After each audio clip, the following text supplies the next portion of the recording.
ilaahay baa kelidii mahad leh madaxweynaha jamhuuriyadda Soomaaliland mudane Cabdiraxmaan Maxamed Cabdilaahi iyo wafdi ballaaran oo uu hogaaminayo ayaa maanta booqasho rasmi ah ugu baxay dalka Imaaraadka Carabta. Dowladda Imaaraadka Carabta ayaa madaxweynaha qaranka u fidisay martiqaad rasmi ah sidoo kalena u soo dirtay diyaarad khaas ah oo ah nooca loo yaqaan Royal Jet. safarka madaxweynaha qaranka mudane Cabdiraxmaan Maxamed Cabdilaahi ayaa wuxuu noqonayaa kii ugu horreeyay uu dalka dibaddiisa ugu baxo muddo intii uu xilka la wareegay.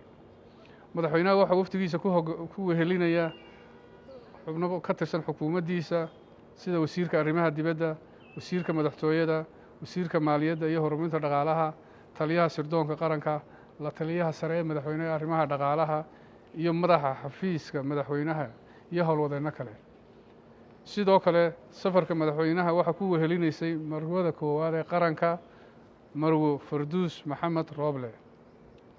madaxweynaha iyo wafdigiisu waxay ku sugnaan doonaan dalka isukataga Imaaraadka Carabta muddo 3 cisho ah waxaanay wada hadallo iyo kulamo kala duwan la yeelan doonaa madaxda dowladda Imaaraadka Carabta iyagoo ka wada hadli doona arrimo badan oo muhiimad iyo mudnaanta u leh labada dowladood iyo labada shacab ee reer Soomaaliland iyo dowladda Imaaraadka Carabta.